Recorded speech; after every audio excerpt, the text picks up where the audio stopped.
I call the Broken Arrow City Council meeting to order. We have invocation by Pastor Chauncey. I do not see him.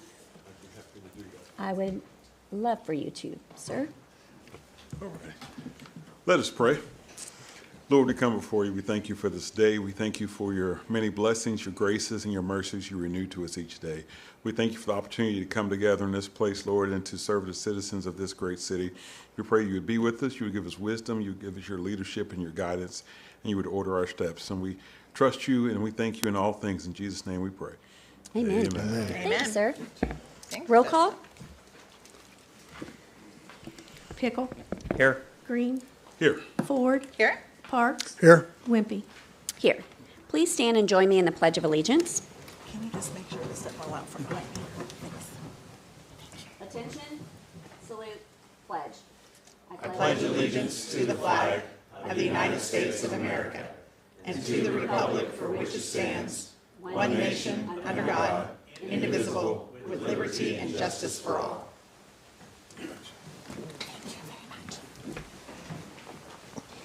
All right. Are there any items to be removed from the consent agenda? I'll make a motion that we approve the consent agenda as it stands. Second. We have a motion and a second. Roll call. Is it just me or are you warm? Are you all warm? Yeah, I am. All right, item 7, public hearings, appeals, presentations, recognitions, and awards. 7A, presentation of the results of the micro-survey about the potential proposition to fund improvements to public sports facilities in Broken Arrow. Aaron McCullough. Thank you, Mayor. Good evening, Mayor, Vice Mayor, Councilors, Mr. Spurgeon, Aaron McCullough, member of the communications team here for the city of Broken Arrow. Before we get into the potential 8th proposition survey results, I think it's probably appropriate to just talk a little bit about the 7 propositions that go before it in case people don't understand. We are preparing for a general obligation bond in 2026 that will have likely 7 propositions before it.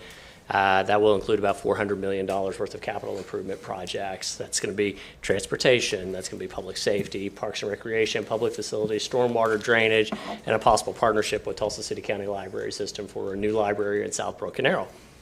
That now leads us to the 8th proposition that may possibly be on the ballot, and that's going to be at your discretion. And at this time, we will get into the results. So we wanted to know from folks, we asked them to indicate their opinion about a temporary sales tax increase of half of 1 cent to help fund needed improvements to the sports facilities in Broken Arrow, and that temporary increase would expire after 5 years. What we found was 68% of the people who responded said that they would support this proposition. We had a total of 3,304 responses, and that 88% of those responses said that they were registered voters here in Broken Arrow. If you're curious about how that relates to some of our other surveys that we've done, this is the 3rd highest behind the comprehensive survey that we did there at the beginning of 2024. And one other one, I can't remember which one it was, but it's the 3rd. So not bad, a really good response. Oop, go back one. We asked a couple of demographic questions of folks. One of those was, do you have children under 17 living in your household? And 54% said that they did. We wanted to know how they responded. And so with those who said no to children under 17, 56% of them supported the proposition. For those who said that they did have children under 17 in the house, 78% of them supported the proposition. We also asked about age demographics as well. These age categories here are listed in the order in the highest amount of participation, and 35 to 44-year-olds represent about almost a third of the responses that we got. And then you can see they're followed by 45 to 54-year-olds, all the way down to 18 to 24-year-olds, who represented about 1% of the responses that we had. All these age categories did respond in support of the proposition to fund this potential proposition. I've got technically and a little star there by it. I'll explain that caveat here in just a little bit. So now, how did they actually respond? Well, we discovered that 80% of those between ages 35 and 44 they support the proposition. 66% of those between 45 and 54 years of age supported it. 65 to 74 years, it was split right down the middle as far as the percentages are concerned. However, you've heard the adage that every vote matters. If this proposition does get on the ballot, it would be one of those that's 50% plus one in order to pass. Support had 5 more votes than the opposition. And so once again, that's one of those things where every vote does matter when it comes to elections. 55 to 64-year-olds, 60% supported. 79% support in 25 to 34 years. 57% support 75 plus, and then 72% support 18 to 24 years old. And then just to recap, 68% did support the potential proposition to fund these improvements at our public sports facilities here in Broken Arrow. I have one more slide, but I'll get into that in just a second when I answer any questions that you may have. And just remind us, just for the record, how long was this survey out? It's a great question. Like all of our other surveys that we do, we went for 3 full weeks. Okay. This started towards the end of September and lasted through October 13th. Okay. And that information, reminders went out on social media, it was on the website, went out on the email newsletters, all of the ways. All of the ways, yes, ma'am. We have a very good response from our folks who subscribe to our email notifications. That's where we see a big biggest, yeah. uptick. We see a spike on those days whenever we send those out. And like all the other surveys, we always do an initial email blast to let folks know it's out there. We do another one right about in the middle, and then we do one on the final day, that final sense of urgency. You've got one last chance to fill this out. And that's when we really see an uptick of folks jumping in there and participating. Okay. And I think one of the great things about this, if it was to pass, is these projects could be addressed immediately. And the people who actually voted for it, their kids will actually be able to hopefully play on those fields. And otherwise, it could be 10 years from now before the improvements go into effect, right? Yes, ma'am, that's a great point. We had a really nice comprehensive introduction to this survey, and it spelled all that out and let folks know that if this were to go on the ballot and if it were to be passed, that we would start those projects right away, and they wouldn't have to wait 10 years. That most likely they would see them in about 5. That's one of the conditions that council said if we were going to do this. Every single council member said that if we're going to do this, we're going to move immediately so the kids of the parents would be able to utilize the facilities. And so that's, to me, that's something that's going to be inherent into the question, should council to agree to go forward, that we will begin design, and then once design done, then work with the user groups and to actually begin the construction as soon as practicable. The last slide, just we've had great engagement from the citizens with our surveys. As you know, we use a company called Polco. They help us with these surveys. And we have been recognized in their 2025 Best in Governance Awards as a top performer, and that's all due to our citizens. We are a top performer in 2 categories: community outreach and power of engagement. And as you can see, community outreach, that basically means we had most residents engaged on their platform. We're up against 3 other jurisdictions. And then power of engagement is that jurisdiction that had the most participants in a single survey. And so we're up for both of those. And we will find out on October 27th. I have a really good feeling that we've won at least one of those. But once again, that's really just a testament to how engaged our citizens are and how much they want to be a part of the process as far as our future here in Broken Arrow. And with that, thank you very much. Awesome. Thank you, sir. So if I can, Mayor. Yes. So we have representatives from our sports user groups that are here this evening that we wanted to make sure that they heard the results of the survey. And so now we're at this point where obviously the respondents have shared that there's a large percentage that would like to see such a proposition. So I'm not sure if any of them would like to address the council members with regard to the results. But ultimately, the council will have to decide and give direction with regard to a potential 8th proposition. And then ultimately, as a part of finalizing everything, which will be sometime in early January, which I'll mention here briefly, council will have to make that decision so the appropriate legislation can be prepared, and so we can make sure that we have that proposition correctly worded on the ballot for April 7th. Awesome, okay. Item B is update on the 2026 obligation bond. So I want to thank Aaron for his help on this survey. I also want to thank the members of the user group that are here, because I know that they were asked to make sure that all of the parents of their participants were made aware of the survey so they could comment. I know many council members actually were communicating with the actual parents at various functions, and so I do think the results demonstrate that council should strongly consider, and my recommendation is that you would include an 8th proposition, and obviously we need to discuss that as the total package of potentially 6 to 8 propositions. I do want to also send out a thank you, is that we had 3 public forums, one in August, late August, 2 in September. All the council members were there, and we had great participation from our citizens at all 3 of those forums. And the engineering construction team has tabulated the results of the comments from the public, and we're going to be getting those to you, because late October, early November, council is going to be seeing a recommendation from my office of how to pare down the 600 and some million down to $404 million.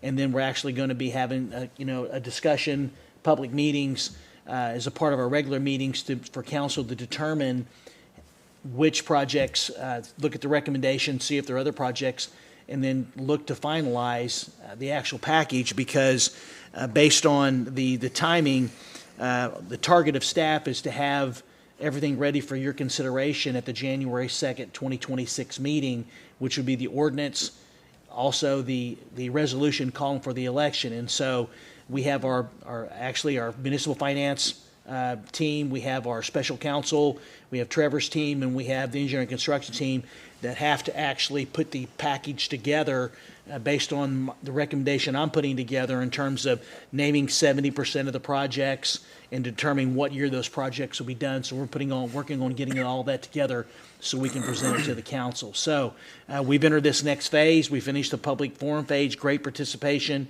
Council is going to see a recommendation from my office, and then also the results, which my recommendations are very consistent with what the community said in terms of the priorities, like a community center, for example, senior center. And so I'm excited to share that with you later this month, early next month, so council can begin to deliberate on how you'd like to narrow that down to around $404 million, and to consider the 8th proposition for the sports complexes. And I'll be glad to answer any questions. Any questions? Thank you, sir. Okay.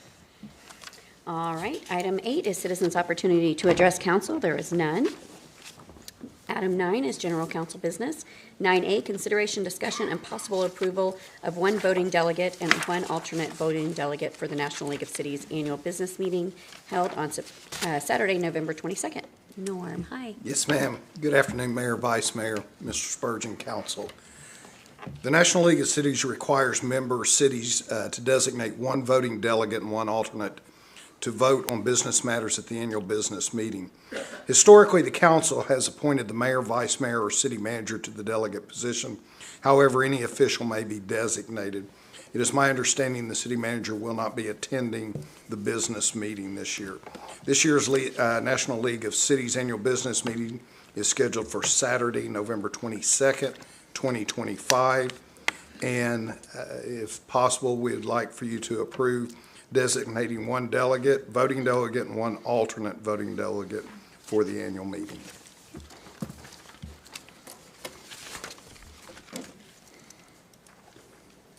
I will actually not be there Saturday. I'm flying out Friday night back to Broken Arrow. Okay. Because OU plays on Saturday. Okay. So I will not be able to be there to vote. I will be there on Saturday, You will be? Do you I want will it? be as well. okay? Okay. We'll make the mayor be the one, and I'll be the alternate, Very in good. case she decides to bail out. Very good. Thank you. Do you need a motion on that, or that's all you need? I'll make it a motion then. Okay. Second? We have a motion and a second. Roll call. I'll try not to bail on it.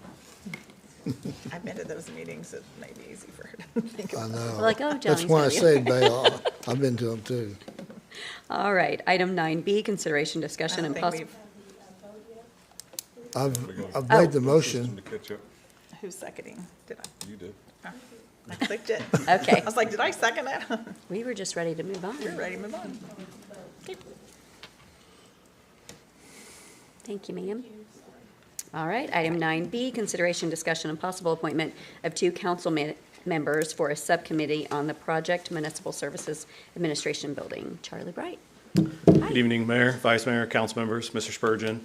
Charlie Bright, Director of Engineering and Construction. First, I'd like to say I'm just very excited to see the results of that survey. So it's exciting things for the community, a lot of fun things going on. So, but this item is to talk about another exciting thing happening in the community.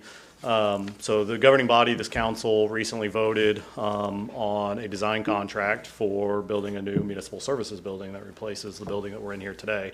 You've also recently voted on a new location for that site, which will be down at the corner of Washington and Main Street. And so our team has gotten started on that design. And talking with Mr. Spurgeon, he said that he's expressed a desire that the council would like more involvement in that design than maybe the standard project, which is completely understandable. It is a big deal, and it's going to make a big difference in our community for the next, up to 50 years, I would imagine. So here tonight, we're to talk about getting 2 members elected for a subcommittee of the council that would help us with the design process. I think before we go into it, I would like to say, I don't think this will be like a lot of the committees we've had in the past where we have a lot of individuals. Our team will obviously work with you guys in Mr. Spurgeon's office to determine what that looks like, but we really look at this subcommittee as more of a, you're coming along with our team to be in the real meetings that we have all the time and helping us make decisions in real time and kind of giving your input. When you do a building of this magnitude and of this scale, I could give you examples, but there's about 1 million decisions made. And so it's not going to be, we work on it, make presentations, work on it. It's like we want really a committee that's there with us to help make those decisions in real time. So happy to answer any questions you guys have or hear the election of 2 people. The only thing I want to add, if I can, Mayor, is when I talked to Charlie about this, is obviously there's probably more than 2 people who would like to be a part of this. So I shared with Charlie is that we're going to have to get on a periodic schedule to where every couple of months the committee comes back and actually makes recommendations that the full council votes on. For example, this is the council chambers, and so that the subcommittee should have recommendations, and the council should decide how many seats you want in there, how you want this to be laid out. Do you want to have a separate room for executive session like a lot of communities have to where the public doesn't have to leave the meeting? How do you want the dais to look? All those decisions. He says there's 1 million, there is. And so the way I see this is that if you have 2 members that can help guide, but there's going to be probably every couple of months, I would say a special meeting before a regular council meeting to where there would be specific things we would discuss with drawings, and then council would have to vote, so therefore they can move on and finish the design. So no one's going to be too far out of the loop in terms of too far ahead, simply because all 5 of you need to weigh in on a number of these decisions. Now, certain areas like, how many community rooms you want to have. We have 1 right now. It's been mentioned that council has an area where they could actually meet with the public. There's other improvements that we need to share with the council, but obviously this is your building, so we want to make sure we do this in increments, but still keep moving forward. I think it's an exciting opportunity. I know I've been biding my time when we first talked about it, so I have two members on the first committee and 2 on the second. I'm definitely interested in being a part of it.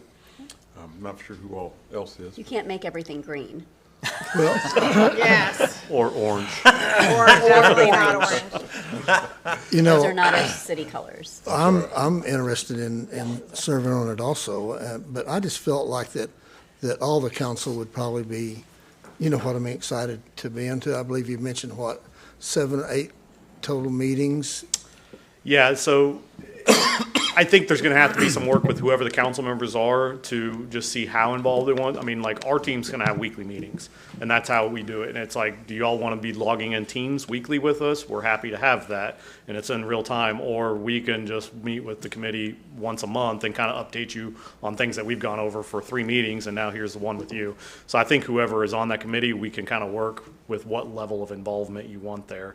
I think the big key for me is just saying, like, you're coming with us on the process versus us putting a presentation together, over and over and over, because it takes a lot of time for us to get ready to present. It's a lot faster if you can join us as part of the process. Well, I just kind of felt like probably all the councilmen would want to serve on the committee.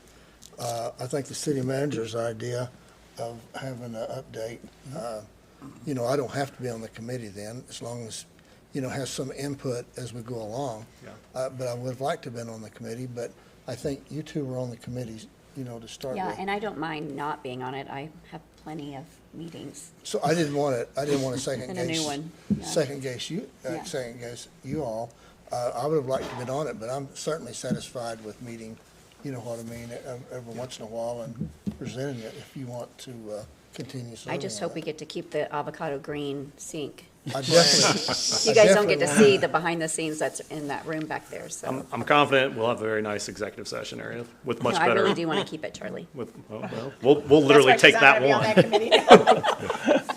Well, I would love to continue to serve. I mean, I really did enjoy it, and I'm kind of looking forward to those I'm okay with those mini meetings. I think that's just another way, as a counselor, for me to learn the process of Yeah. everything that you do, so. And this is in depth. I mean, this will be the biggest building Broken Arrow's ever built of this kind of scale, of this type, so it'll be a So you good did say the process. council would have a vote, city manager? Yeah, actually, what I envisioned in talking to Charlie and Shannon is obviously have two members can meet periodically with staff, and that can be determined.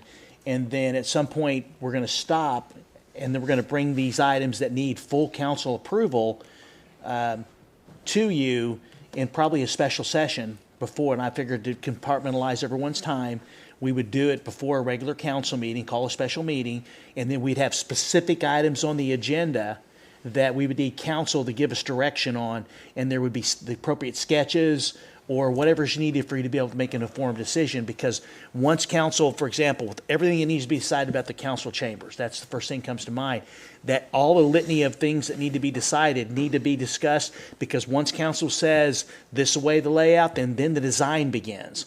And so if there's any, I don't know, if there's like vacillation, if we can't make a decision, or if there's changes, that now you're getting into the architect's contract, and there's going to be initial need. And we want to try to get this done in about a year, a little over a year or so. And so I see it as about probably every other month for sure.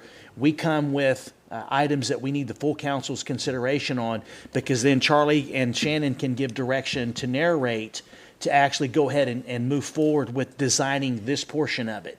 And so that's how I see it working, to where obviously the subcommittee is going to come to you and they're going to give you recommendations. So if it's Lisa, it's Counselor Ford and Counselor Green, for example, then they would say, we met and this is our recommendation to the council. And the council can accept that recommendation, or you can say, no, we want to go with something different. But that's their role, would be as liaisons on your behalf to give you the detail about why you're recommending that.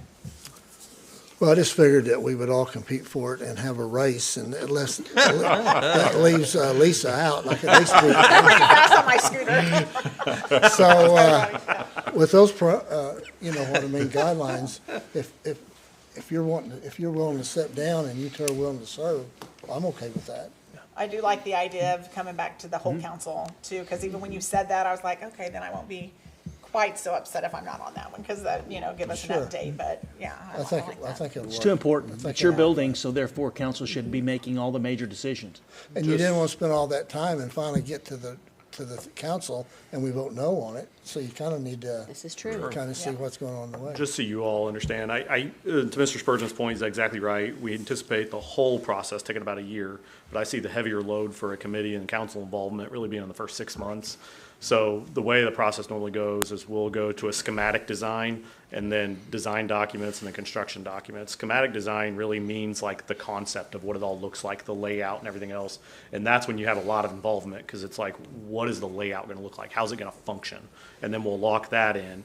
And then they move into design drawings, where they might get into a little bit more of the details about, how is this going to feel when you walk in? What are the materials and what are those? And then you kind of lock all those things in. And then the construction drawing phase, you've already made all the decisions. That's just the time for the architects to do the work, to actually put all the plans together. And so there's a lot less involvement. So it's really that upfront piece where we make all those decisions is where we see you guys coming into play.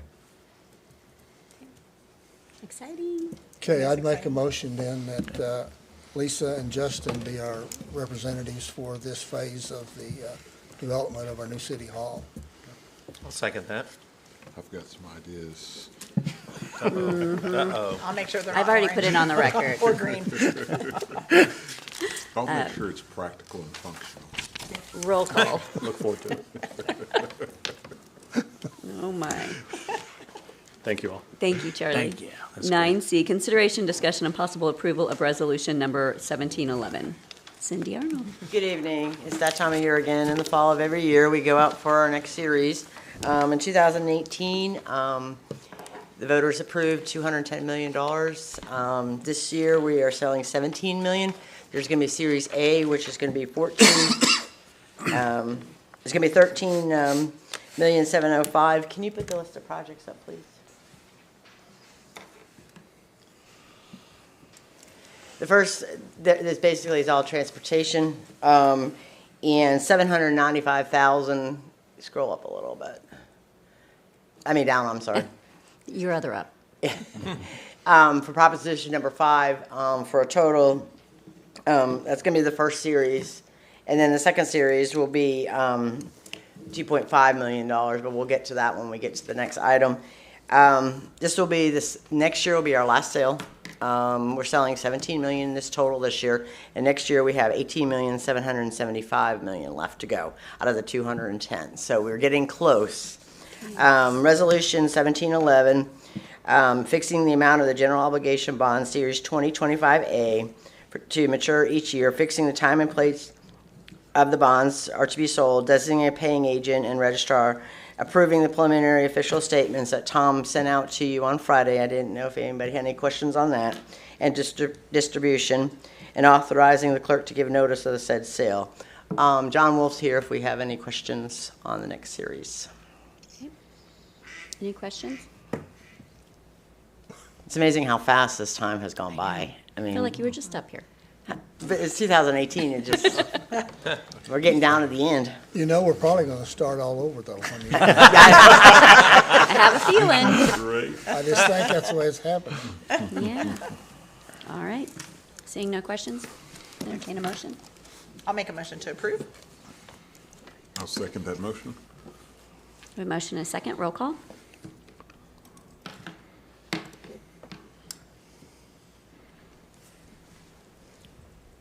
Item 9D, consideration, discussion, and possible approval of resolution 1712. Resolution 1712 is for, go back to the list of project, is for $2.5 million for drainage.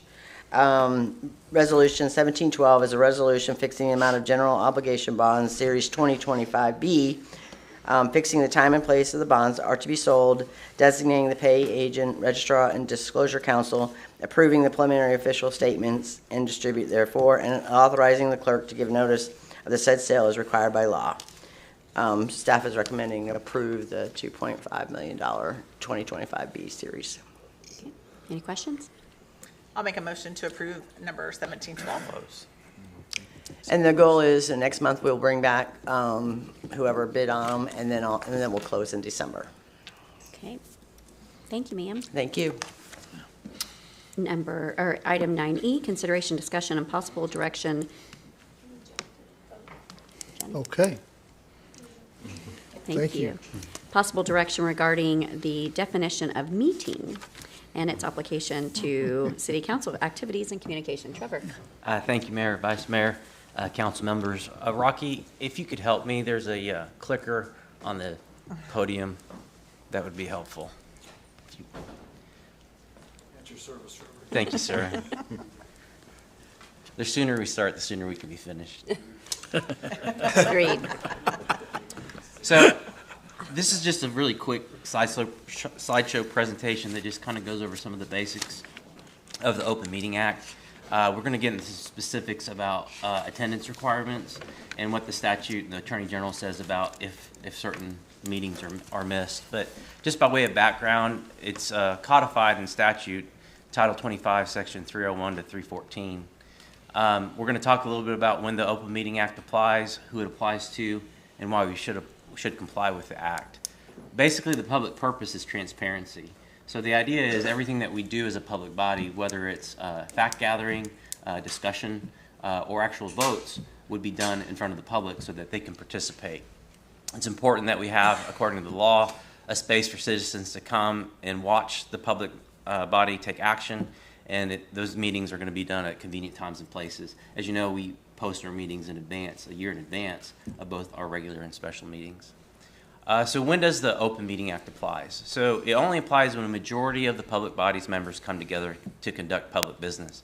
That's the important two terms. It's public body and public business. And so as you have 5 members on the board, if 3 or more meet and there's a discussion or there's public business being conducted, then the requirements of the meeting apply. So let's dig into that, what that means a little bit. We are a public body by statute under Section 304(1). We're a municipal body. But let's talk about what the definition of a meeting is. So a meeting is defined as the conduct of business of a public body by a majority of the members being personally together or is authorized by Section 307.1 together pursuant to a video conference, and a meeting shall not include an informal gathering of a majority of the members of the public body when no business of the public body is discussed. So there's two things. It gives you the definition of what is a meeting and what is a public body, and it also gives you the flip side, meaning when is it not a meeting, and that is when it's an informal gathering. So let's talk about what that is. So examples of formal gatherings would be like funerals, community events, church services, receptions, the Kentucky Derby days. If you go, and 3 of you want to go watch the Kentucky Derby, have mint juleps, and watch that. So anything that would be not public business. Right? So at these places, you're discussing social events. You're not discussing anything that has to do with the city. You're not gathering information related to city business. Conferences also apply. So for example, here's an example from the State Board of Regents. They have a reception before they had one of their meetings, but the reception itself, again, you're not talking about public business. There's not 3 of you getting together and informally discussing or getting information. Conducting city business. Right, or discussing or getting information related to it. So those are what informal gatherings really constitute. And so the Open Meeting Act does not apply to informal gatherings. You don't have to provide a notice of those informal gatherings, and the OMA doesn't apply to it. Now, I will say our past practice has been, just as a courtesy to the public, we've posted, the clerk's office has posted notice of attendance at a special event. So maybe there's a funeral everyone's going to, or there's a conference that everyone's attending. Maybe there's a community event that's a celebration. Those things would be done, but those are a courtesy. That doesn't mean that those are counted as a special or a regular meeting that has to be attended for purposes of attendance.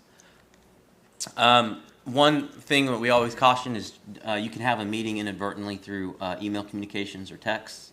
So that's why I always caution all the members, don't reply to all on the emails or the text so that we don't inadvertently create a meeting.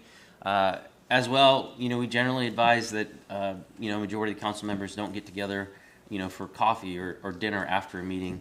It just can lend itself to the continued discussion. And so that's why we advise to be aware of that. So again, anytime there's 3 or more of you together and there's discussion of city business, then you could have an inadvertent meeting and potential violations of the OMA. So there is a question about what constitutes conducting public business. Obviously, this is a very obvious meeting where we're taking votes and taking action, but it's not just taking votes or making a decision by the public body.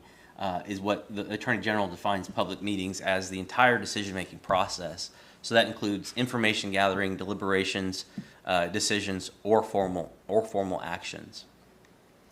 And so we want to be careful that we're not inadvertently circumventing the act by a majority getting together and forming consensus on decisions of items before it's presented to the body in a public meeting.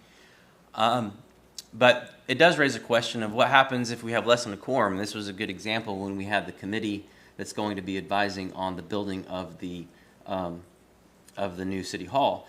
That is not going to be subject to the Open Meeting Act because there's not 3 of you, there's only 2. And you're not of a committee that can bind the full council. Any decisions would come back to the full body for a full vote, and that would be done subject to a properly noticed Open Meeting Act. And so that's why you can have 2-1 informational gathering meetings. There's no consensus. It is information that's being presented, but it's not for purposes of coming to a decision. Again, if we always keep in mind the purpose of the OMA is to facilitate public knowledge and awareness, that's usually a good guiding star.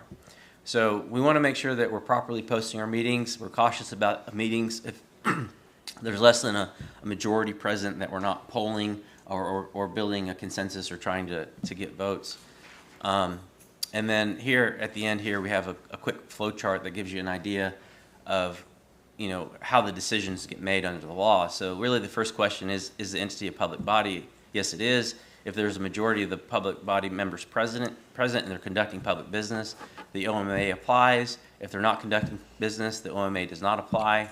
If there's less than a majority of the public body, but it is a type of subcommittee that could bind the council, meaning council has given them the power. So for example, if we told the two people who are on the meeting with the City Hall board, hey, you have the right to make final decisions on our behalf, then at that point they would be subject to the OMA, but not without that. And then, so that's just a quick flow chart for you. And then we have the question that came up about what about absences from the governing body meetings. So there's a specific statute that actually talks about attendance, and that's found in Title 11, Section 8-102.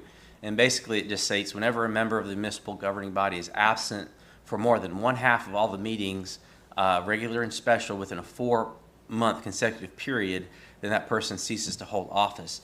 So think of it as a rolling 4-month counter. So if you look at all the special meetings, all the regular meetings that the OMA applies to, not informal attendance at funerals or conferences, things of that nature. And if a person misses more than half of those meetings in that 4-month period, then the statute says they cease to hold office. But the question is, who makes that decision? And the answer is this governing body. This governing body decides whether the mandate under Section 8-102 of whether or not a municipal officer has vacated their office, and it has to be determined by the remaining members of the body. So you get to govern yourselves, you police yourselves, and it would be up to this body to enforce that statute. So on this, that would mean like it's my understanding, and I believe we all have the same understanding, that like our mandatory meeting is the city council meeting, the 2 meetings a month. That's mandatory, like to remain in your seat kind of thing. Is that my understanding? Not if we just, if we put together a town hall meeting, or if we put together or like a meet and greet or something like that, right? So if they're special meetings, that would count towards the attendance. Okay. If they're informal, again, a conference, a funeral, a Kentucky Derby party, those would not. I really want to go to a Kentucky Derby party. What about like the public, the bond forums? So in my opinion, those were public meetings because we were disseminating and gathering information from the public. So we weren't taking a vote at those meetings, but it was part of the decision-making process where we were getting input. And so in that case, we properly noticed those, and those would be considered subject to the Open Meeting Act. Okay. So, and on something like that, if someone was already scheduled to be out of town, but we still put it on the calendar for the council to be there, so they were unable to make it, I mean, there hasn't been an issue necessarily, but they would still be, it would count against them for not being there, even though it was like our council meetings are always on our calendar. We're going to be here, correct? Right, But if and we do our best. My understanding is the clerk's office does its best to provide that calendar at the beginning of the year, so all of those are scheduled. If there is a special meeting that is called, regardless of the content, and it is subject to the OMA, those special meetings would count on the attendance Okay. Under this statute. But again, it's up to this governing body to make that determination over any rolling 4-month period. Okay. And it has to be over half of the meetings. Right, okay. See, I would say that's why when it comes to, I mean, I've known this, I try to keep up with it. That's why when we have the special meetings, I don't like to have them if you all can't be there. And so that's why, Lori's always asking what days work, and we end up trying to figure out the right date because of the statute. So that's why I try to make them, most special meetings on the day of the council meetings, like the mayor said, because those are the 2 you get locked in. and everyone so far has been very flexible to have those at least an hour, hour and a half beforehand, because I know that you're all, hopefully everyone's schedule works out, and it does most of the time, to have it, because I know you're already going to be here for 6:30. Sure, yeah. So if you have to miss a meet and greet, we have, I think, 4 a year, then that's counted as one absent. Is that correct? Like the one coming neighborhood up meetings at Thursday. the HOA. No, like this Thursday. This Thursday, that meet and We greet. do them in different wards. Right, if we do them in different wards. Again, because we're discussing city business, we're gathering information from the citizenry. In the interest of transparency, I would err on considering that a special meeting that would count towards attendance and would need to be noted. Are we gathering information, or are we just meeting Are we and greeting providing? the Yeah. public? And we're providing Yeah. I mean, because like former Vice Mayor Gillespie held meet and greets all the time, and we didn't all attend those. So would that, I mean, And like we Is that a created that difference? one just to kind of To con- provide additional information to, So I would say if no city business was being discussed at all, if we're just talking about the weather, if we're just talking about baseball, Which if we're is just not talking what's about, happening. then Yeah. it wouldn't That's be. not happening. But that's not happening, yeah. And so I would say since we are going to be discussing things that are happening in the city, upcoming bond events, potentially, is there going to be an eighth proposition for a sales tax? So those things, again, for the interest of transparency, going back to that guidestone with the Attorney General office, I would be remiss if I didn't advise that we err on the side of caution and we count those. so that, now things are just popping up in my head. Like, remember when we used to have the annual HOA meeting? And we would come and go or whatever. Sometimes you couldn't make it or whatever, but obviously city business is being discussed because we're providing information about all the departments, et cetera, and people are asking questions. So that would have been counted as well. Right, if we had a majority of members that were present, and I can't remember if back then, if we did have a majority there or not at Yeah, I all think of we them. just kind of came and I think went there might as we have been could. a coming Yeah. and going. Yeah. I always recommend that we err on the side of caution because there are technical criminal penalties. And Yeah. again, the That's why I want to guidestone make sure we know. is transparency. because we probably all failed, because Vice Mayor Gillespie had a meeting like every other week, coffee with Christie, and we weren't all there. Well, that's a good thing that you weren't all there, actually, Yeah. because that doesn't count as a special meeting. Because if, for example, you want to have a discussion with just your ward members, that's not going to make that a special meeting. Again, to going back to the definition, you have to have 3 of you together. You have to have a majority, and you have to be discussing public business. So But if I it's just think 1 or we- 2 of you yeah. together, that's not going to count. So the Okay. more of us that miss, the better it is for us. The safer it is. Oh, So that's why we work pretty hard. I know we stay on you about your availability because I know when it applies and when it doesn't. He shared with me a couple of things that I have a better understanding now to make sure that it's to where all 5 of you can be there. Because number one, all 5 of you need to be deciding, okay? And so that's why, Lori works really hard to try to make sure it fits into your schedule. Like we do the quarterly work sessions. We try to do it on a day everybody can be there because we're seeking direction.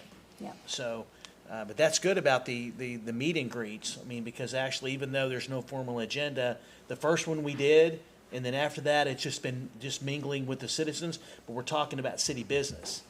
They're coming there looking for engagement, albeit the bond package or they've got a drainage problem.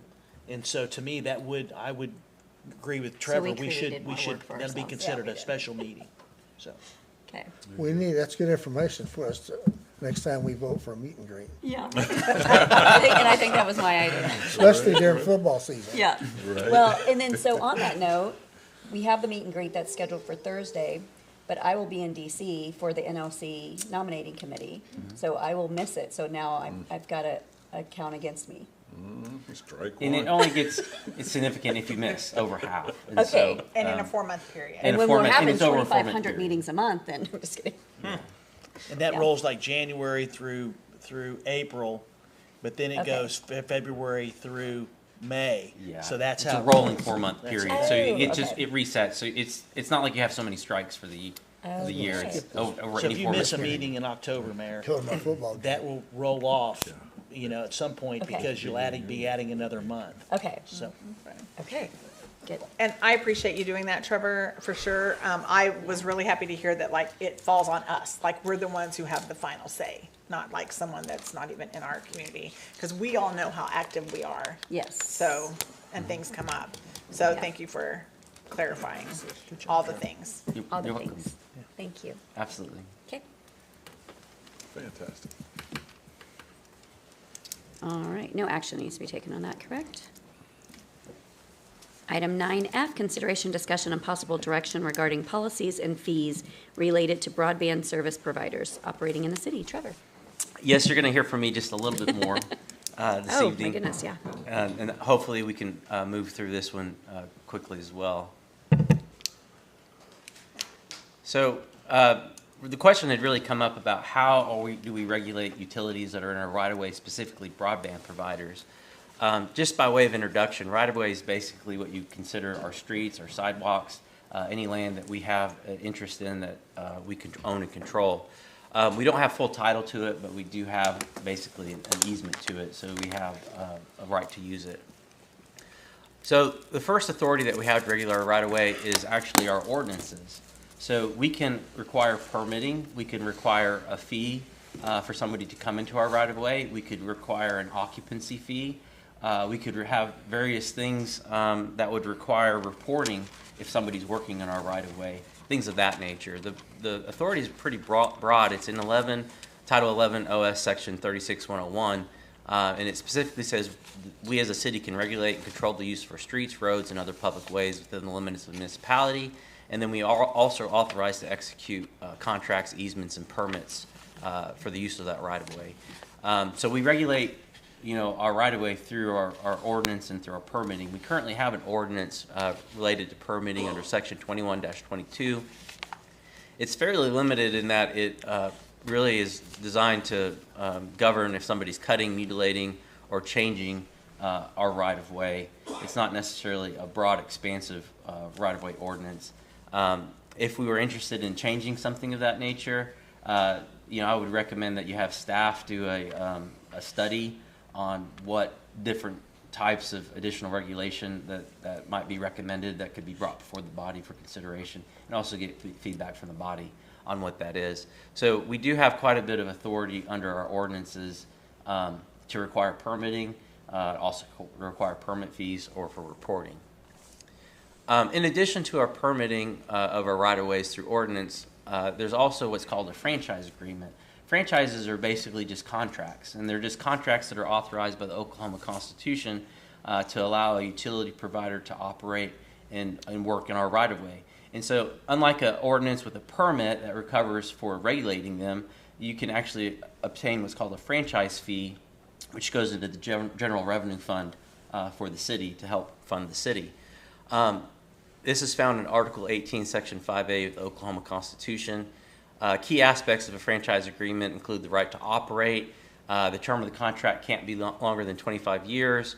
There's franchise fees that are paid, and then it can't be exclusive, meaning it's a non-exclusive right, so other utilities of similar nature that want to operate in the right-of-way also have a right to operate in the right-of-way. So how are franchise agreements adopted? Well, the Constitution has a very specific process. There's an ordinance that's created. We have to call for an election as a governing body. Once the voters approve it, that ordinance is then codified, and then the utility accepts that. You may remember that we had recently gone through that process with PSO back in 2003. That's the most recent franchise that we had renewed. Went to a vote of the people. It passed by, I believe, 68%. 68%. Thank you, Mr. Spurgeon. And not every community is blessed having that kind of support. But that's in short the process for franchise. So we have two powers. We have the power to regulate our right-of-way through permitting, through ordinance, and then also through franchise. So what about our current franchise agreements? So we currently have a franchise agreement with Cox Cable. That's ordinance number 2468. It grants a non-exclusive franchise to Cox Communications to maintain a cable system. So it's important because the power that we have to franchise depends upon what the utility is. And so in this case, cable operators can't provide cable service without a franchise. That's under the Federal Cable Act, under 47 U.S.C. Section 541. And so that's why we have franchise agreement with Cox. But again, it's only franchising their cable services. It has nothing to do with any of the other services they provide. For example, I think they might provide broadband. I think they provide telephone service or VoIP. And so the franchise only collects money off of the cable portion. We also have a franchise agreement with ONG. That expires in October of 2026. And as I mentioned, we had recently renewed the PSO franchise agreement. Those are generally pretty lengthy, specific documents that outline the rights and responsibilities, what our expectations are. Again, it has a term in there, and it also has what percentage of the franchise fee would be charged. Now the question has come up about just broadband companies in general. And the answer really of how we can regulate a broadband company depends upon what their classification is. So the federal government has classifications of Tier 1 and Tier 2. So a Tier 1 would be considered just a pure information service, what you consider pure broadband. All they're doing is high-speed internet at lightning speeds. It's usually what they advertise. The second is what's called a telecommunications provider. And so that's what you would consider as the historical telephone companies. So information service provider, we can regulate them both through our permitting process and through our franchise agreements if they're pure information services. If they're telecommunication services, we're only allowed to regulate them through our permitting process. And the reason for that is they have, for lack of a better term, a statewide franchise agreement already encompassed in the Oklahoma Constitution. And that is specifically found in Article 18, Section 5A. And the way the Attorney General put it, it says, a municipality has no power, however, to grant a franchise to a telephone company when the right to use the public rights-of-way for operating its business has already been granted to the company directly by the Constitution or the legislature. And so that's a significant distinction, because when we're looking at a broadband company, we have to determine, well, are they providing informational services or are they considered a telecommunications company? And here's a couple different things that we can look at to find evidence of what they actually are or what they're providing. So one of the first things that you can look at is what the definition is. It's really not helpful because it's self-defining. But the bottom line is, if you look at it, it's what a telephone service is. We currently have occupants in our right-of-way that are telephone services. It's Windstream. So we don't have a franchise agreement with Windstream. They're regulated by permits, and it's because they're a telecommunications provider. They provide telecommunications services.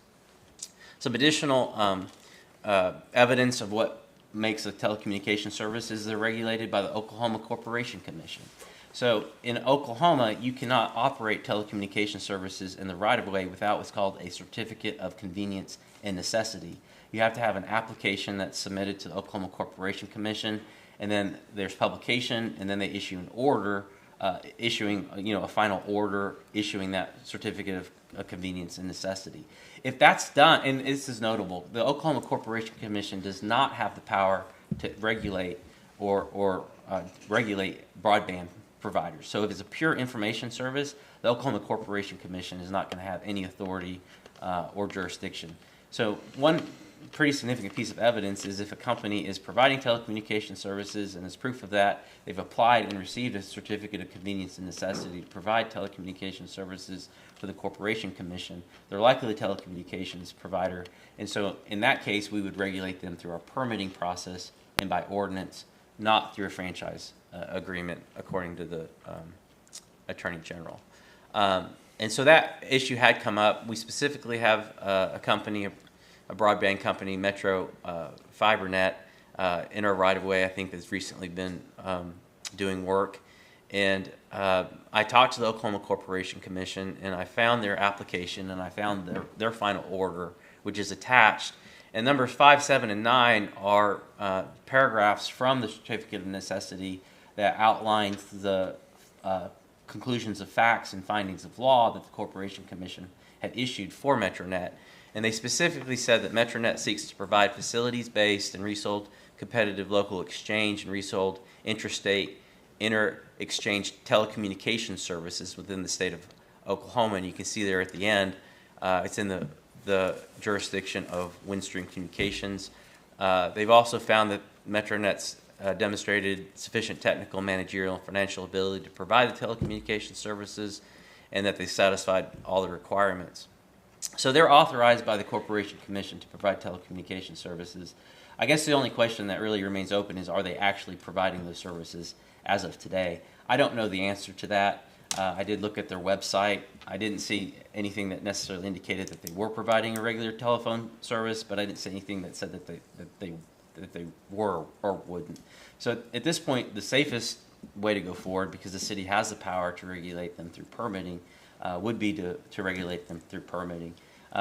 If the body was interested, we certainly could dig deeper with some of these broadband companies to see if what they've told the Corporation Commission is accurate, if they are providing telecommunication services, and to confirm that they really are operating under the Oklahoma Constitution, and that we're not able to do a franchise agreement with them. So I know that was a lot of information in a short amount of time, but I know this is an important issue, and so I wanted to make sure I try to cover as many questions and issues as I could in that time. So happy to answer any questions that you have. I do have one question. Is Windstream and Kinetics the same company? Correct. Connect is the doing business as, I think, their version that does the internet, but they are Windstream. Okay. So they're Kinetics and they're Metronet. No, No, Kinetic and Windstream. Right. Metronet is different. But it says, let's see, and that number 5 there. Yeah, that's the area of the service that Metronet would be servicing, which would be the same as that you see at the very end. It says doing business as Windstream Communications Southwest. Right. And my understanding is Kinetic is a subsidiary of Windstream that does their broadband work. Okay. And it's my understanding that Kinetic, they're like a loop system. I don't even know what that means, but when I talked to Aaron Morris, he's like if there's not any access for internet or phone or whatever, like they have to provide it. Kinetic has to provide it. That's way out, where you live. Yeah. You know, way out there. Way out there. Like Kinetic has to provide it. So they do get some kind of maybe like breaks sort of because they're that kind of a company. Okay. So, did you have any other questions? Yeah, go ahead. So, I guess I have a couple of different issues with this. I would like to know who's in our right-of-ways, in our city right-of-ways.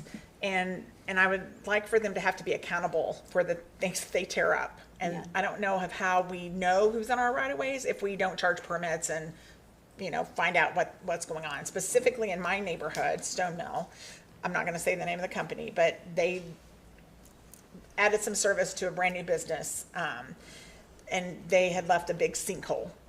It took the city probably 3-4 weeks, if not even longer, to even figure out who was doing work there to go to them to say, you need to fix this. Because our lawn people weren't, working on it. It was really kind of dangerous because it was very deep.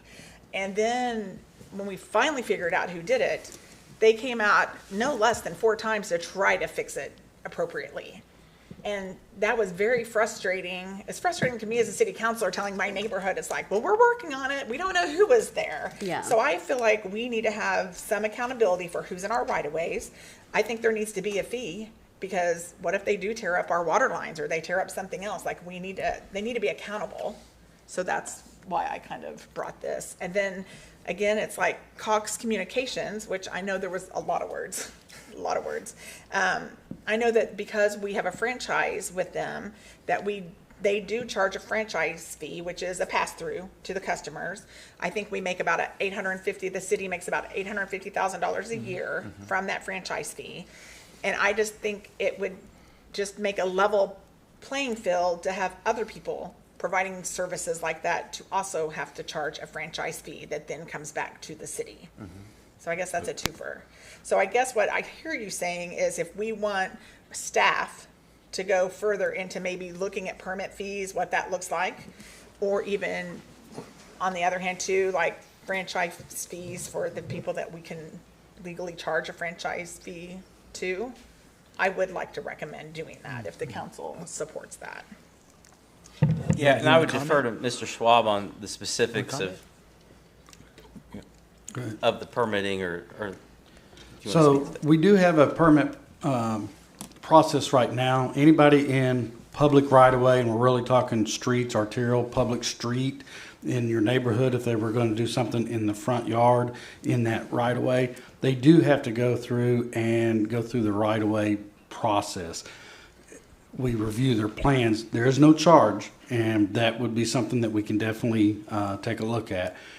Easement-wise, like in your backyard, side yards, we've always taken that as that's really a public easement, and everybody has a right to be in there. But under this, we could look at that and have a charge on that.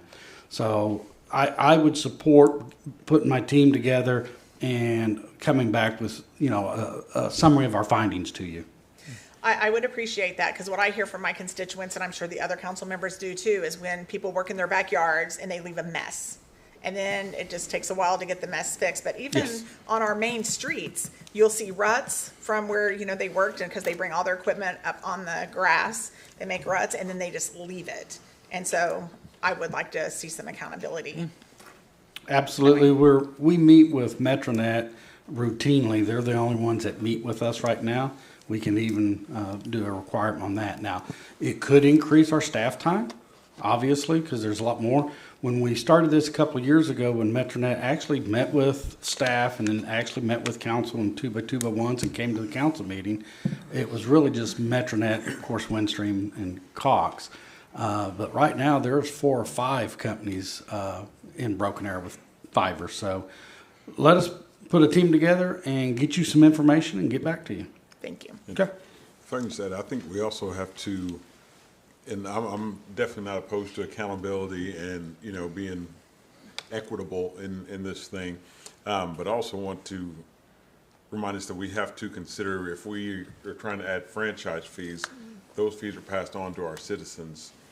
So we're going to be increasing their bills as well. But we're already doing that, just to Cox customers. They're already doing that. I understand. Only if you're a Cox customer. I'm saying if we're adding additional ones, we are adding those additionals to the rest of the citizens as well.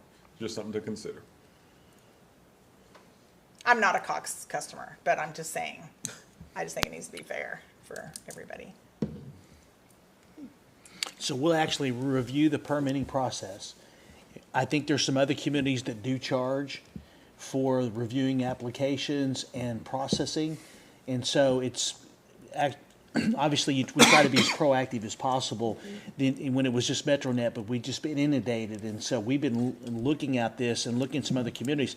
So we get that information together and come back with the recommendation, as Kenny has mentioned.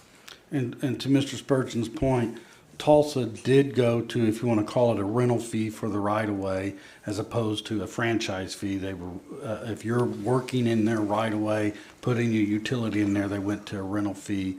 I want to say 10, 12 years ago, maybe a little bit longer. I was a director of engineering at that time, and we did discuss it internally. I think it's time for us to look at that.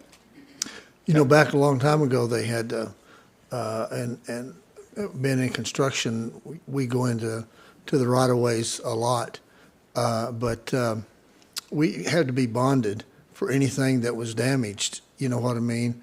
My company was responsible for anything. If we cut through perpendicular, hit one of their lines, then we had to pay for repairing it and everything. So, and if we didn't pay it, then they went to our bonding company, which really affects your business also. And to your point right now, any one of those companies, if they hit a sanitary sewer line that ties into our public system, or even if they hit a water in front or something, they're actually supposed to pull a permit, because now you're going to get a licensed plumber to come out and address it. Sometimes they have, sometimes they haven't, so that needs to be more accountability to your point. They hit a gas line, there's an issue, they have to deal with the gas company. So yes, we can do that. Thank you.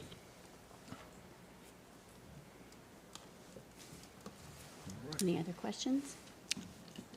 Moving on. Nope. Okay, thank you, sir.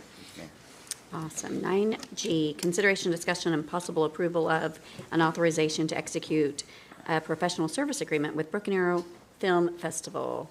Michaela Barton, please share some exciting news with us. Good evening. Michaela Barton, Tourism Manager. Once again, I want to thank you for being able to do the fun talks during these meetings. So Why did you tonight, look at Trevor when you said that?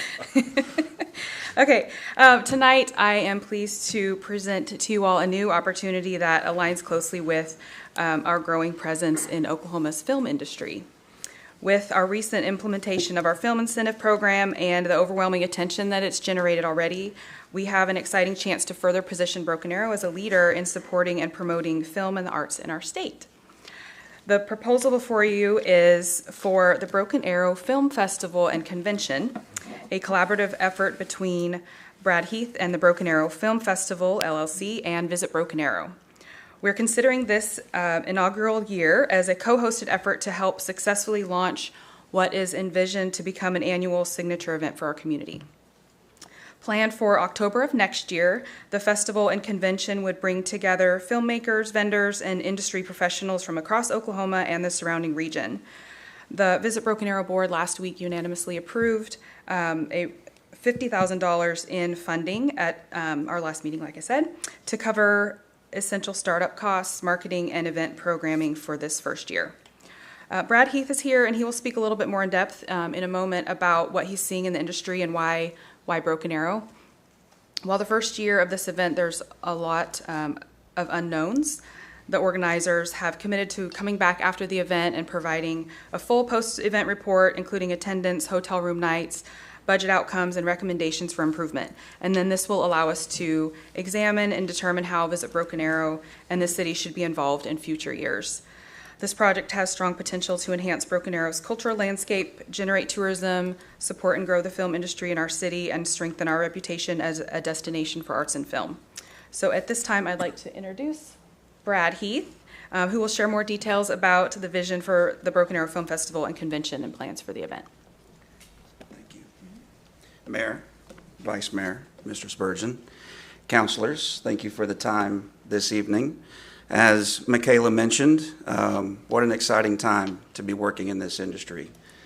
It's growing at a very nice pace, and in order for cities like Broken Arrow to not just offer an incentive where you attract films to be filmed here and, of course, gain that revenue that they spend while they're here, you also have to find a way to support those activities. And one of the ways that we support them is through film festivals. And these festivals can range from very small, intimate type situations to very large festivals like you have in Oklahoma City with their festival called Dead Center, which has been around for 26 years. It's an Academy qualifier, and it's part of the Film Festival Alliance, and it's great. So we're looking to bring that type of event to Broken Arrow. We don't want the small, intimate, little convention, small film festival. We want a very large film festival. We want to attract people not just from Oklahoma, but from surrounding states, and even internationally. We want to be on that stage with all of those people. This particular one that we're talking about right now, like Michaela said, is in its first year. It's an infant. So there are other film festivals in Oklahoma that we would be competing with, not directly, because we try to stay away from one another as far as the dates are concerned.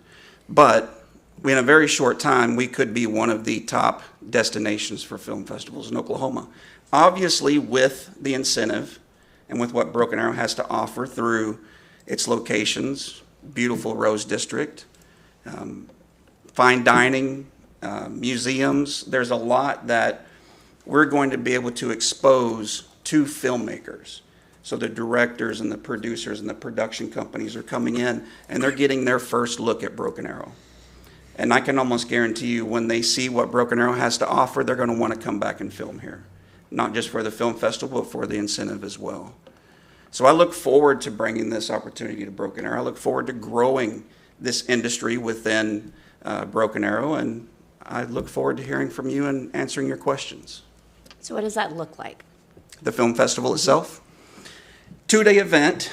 We've kicked around a 3-day idea, which would really be Thursday night and then into Friday, and of course Saturday would be the final day. This event would have a VIP host, a name that you would certainly recognize, and that host would open the event, be part of a VIP gathering and breakout session as well. So you have different things going on at different times at a film festival. You'll have blocks of film. Some will be short films, so typically 20 minutes and shorter. So you can put a block of those together. And you'll have feature films, longer films, obviously, different genres. And you'll have breakout sessions where, say, you have a director and a producer who want to talk about a film like Horrified that filmed here recently. You have them in a breakout session where there's an audience with them and they're doing a Q&A session. These festivals will also bring in people from the industry. And if we couple this, and the plan is to couple it with a type convention, industry type convention, then we're looking to pull people from Oklahoma City and Guthrie and Enid and Chickasha and get them to Broken Arrow and let them set up and be part of the festivities. But the film festival itself, 2-day event right now, it would be a Friday, Saturday event. It would go basically all day. And you get casual fans walking in, purchasing tickets, and you get people who are involved with the films. So as an independent filmmaker, distribution of your film is tough. It's hard. Not everybody gets the mega package to have a worldwide release or even a U.S. release. Sometimes it's much smaller than that. Sometimes it's zero. And you're using film festivals to try and land that distribution. Or you're trying to land maybe a Tubi or a Pluto or a Netflix to come in and make that purchase to show it on streaming. And so that's one of the functions that a film festival serves.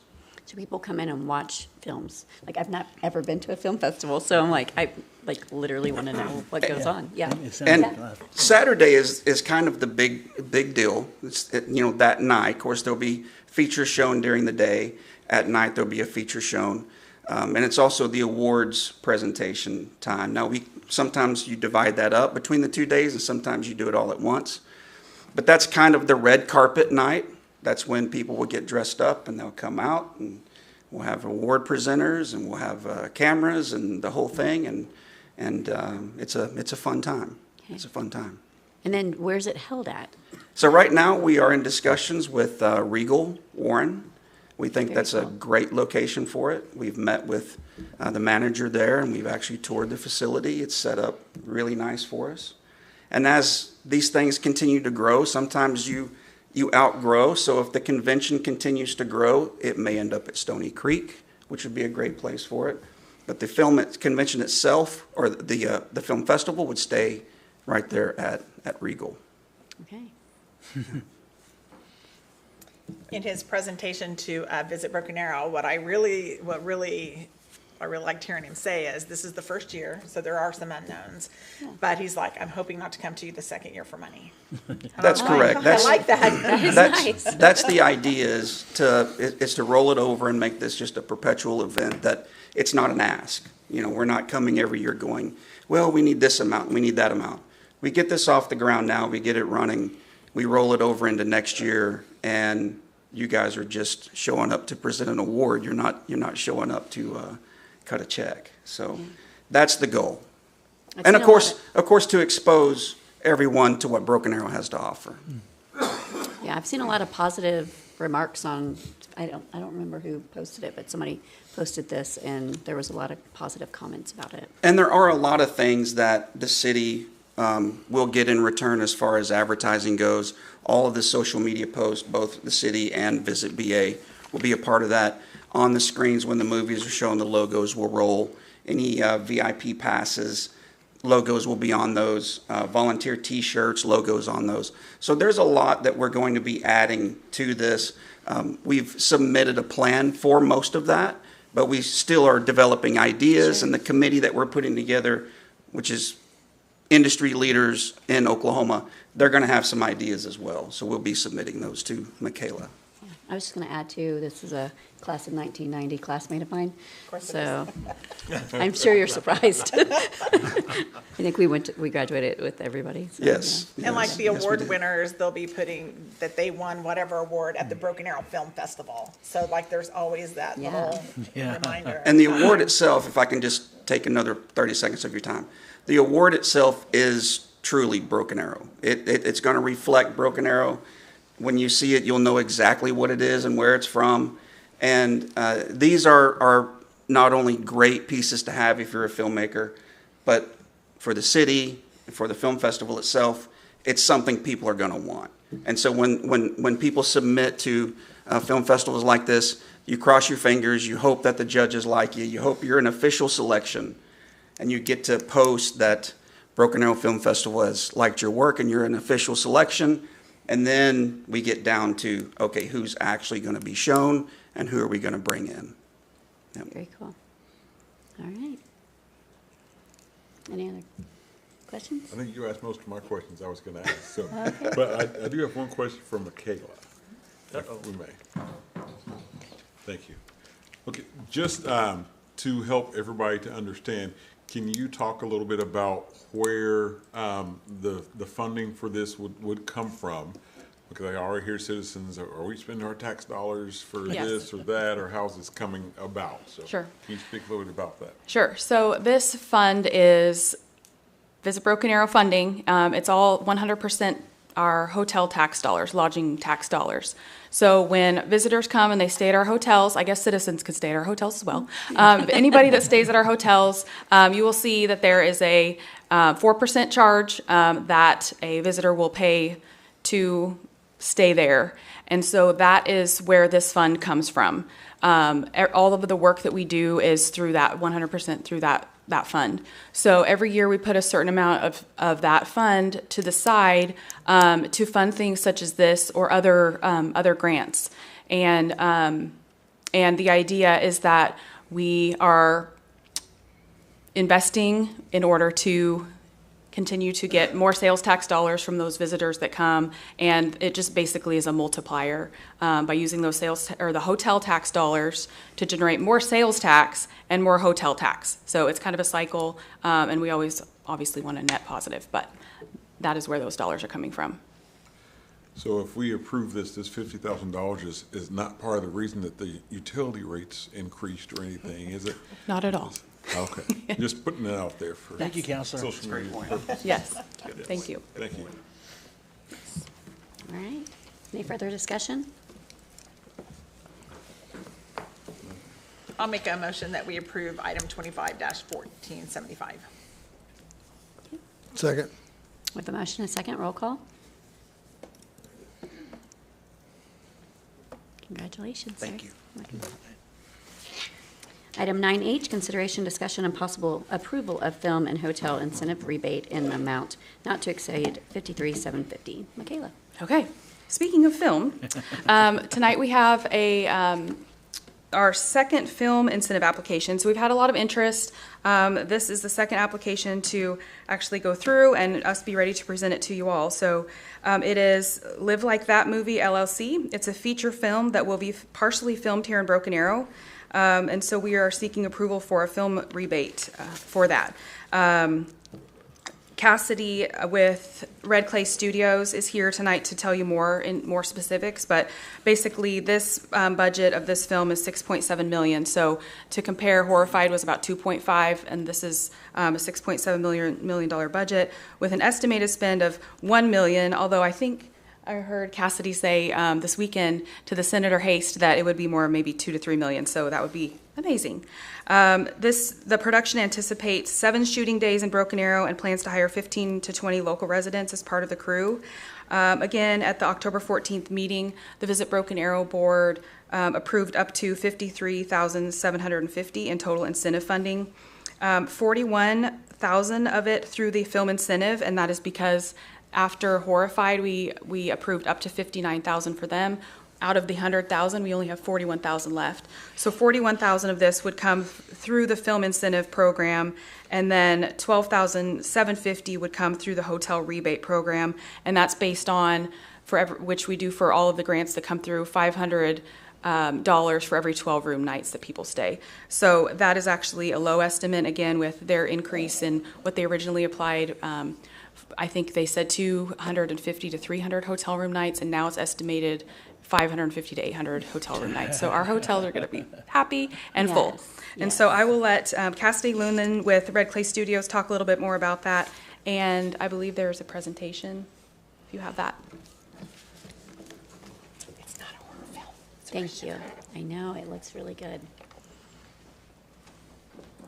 Hi. Hi. Thanks for having me here. I'm very excited to be filming in your lovely city. We're really excited that you guys had an incentive. It always helps us out in film, just in general. Even these very small amounts are really exciting. Also, I'd say the hotel tax was really exciting. Obviously, it's why we're putting up a lot of our crew here. The crew keeps growing. You know, being split between Oklahoma City and Tulsa, we actually just bring a lot of Oklahoma City or maybe even Dallas residents up into the city. So we were really excited about that. It's growing every minute. I think I'm bringing 2 more people as we speak. But to give a little bit about our film, Live Like That is a Sony firm film. So Sony Sony Pictures in general is the parent company. As Michaela mentioned, this is $6.7 million budget. We start shooting November 10th. We finish December 17th, so we go through the holidays. And this will be a theatrical release. Right now it's scheduled for about 2,000 screens, so hopefully maybe we'll do one at Regal. The other company involved is myself, Red Clay Studios. I'm a producer here. I moved here 5 years ago from Los Angeles. I've helped move along with our great lobbyists and a couple of other wonderful individuals within our state the film incentive, which I think is a really positive thing for communities. Being a producer myself, I watch how much money goes into the community. We spend about 60% of that in labor and the other 40% in goods and services. So as you can imagine, well, granted, I'd say about $2 million of that is above the line. We got to pay our actors a lot of money. We should all become actors in a second life. But we can probably go to the next. So our story is a true story. We're replacing Broken Arrow in Tulsa for Pomona, California, where you're going to VFX in. Thank goodness for VFX. Palm trees. But this is a true story about this wonderful community in Pomona. And a Sony firm is Sony's faith-based arm. And so this is a faith-based film about 2 pastors who live in a community, and one of them's son used to be a gang member, but then moved into trying to bring people into the fold, and he ended up being shot by another gang member, a rival gang member, and so it's a beautiful story about the forgiveness of this one family to this other family, and how the community comes together based on what this young youth pastor who is killed wanted to do, to create a march with all the different community gangs to create kind of unity between all of them. And it's actually a true story about how they created this march and this forgiveness happened, and within the community, crime rate dropped 50% after this march. So it's a really beautiful story. Isai Morales, in fact, the other company that's doing this is Mucho Mas Media. They do a lot of Latin forward content. So I know these names. A lot of people may not know these names, but Isai Morales, La Bamba. If you don't know La Bamba, I'm happy to screen it with you. So. Rosalind Sanchez is in Without a Trace. We have a number of really great cast coming in, staying both here in Broken Arrow and, of course, both Tulsa. Isai might get an Airbnb, so I'll be asking you about Airbnb soon. We could probably go to the next slide. So this was before, our budget numbers are always moving. I anticipate probably a $2 million plus spend, probably over 500, closer to the 800 hotel room nights, 5 to 7 shooting days. Yes, I think Michaela mentioned all of this. Yeah. So we're going to be a fun group in and around your area. we do have some shooting nights. We'll probably ask for some grace because you're going to see big lights probably in the middle of the night at 3 a.m. We work very long hours. I can probably go on and on about the return of investment, but you guys already invested in this incentive, so I'll probably skip that. This is what we were requesting, obviously not knowing that Horrified had already taken some of the incentives, so skip that. That's totally fine. We're good with that. We understand what we're looking into. And then just to give you a little bit of track record of Affirm Films, you know, they're the studio that's put out Heaven is for Real, Miracles from Heaven, War Room, one of my personal favorites, and Soul Surfer, also one of my personal favorites. So anyways, it's really great. You know, Sony on a national and worldwide level, who is picking up this film worldwide. Obviously, we'll be on 2,000 screens. I think it's going to be really cool to have Broken Arrow stamp right, you know, in the credits. So we get some worldwide publicity, and I always love to be able to have that, and that's always fun to share and show. So, did I miss anything? Yeah. Yeah. So just thank you for your time and everything you guys are doing for the community and to bring arts and culture into your community. I personally think that's a wonderful way that attracts people. I think, in my personal opinion, well, actually not my personal opinion, I think there's actually facts about that. I can put it on my computer. But that art and culture really bring in a community and drive people to a community and create interest within the community to encourage people to move to a community with arts and culture. And those are proven numbers. But anyways, thank you for your time and consideration. Yes, thank you. Thank you. Guys have any questions? No? And you're all invited to set. Yay. Please come to set. We would love to have you come to set. I'm the chair of OKM, Oklahoma Motion Picture Alliance, which is the alliance that I was telling you about that lobbies for film incentives in the state. And our lobbyist, Samantha Davidson, I will reach out to every single one of you, and I would love to have you on set. So that would be awesome. Where's set going to be? All over. Okay. All over. Tulsa, that here, right now. obviously Broken Arrow.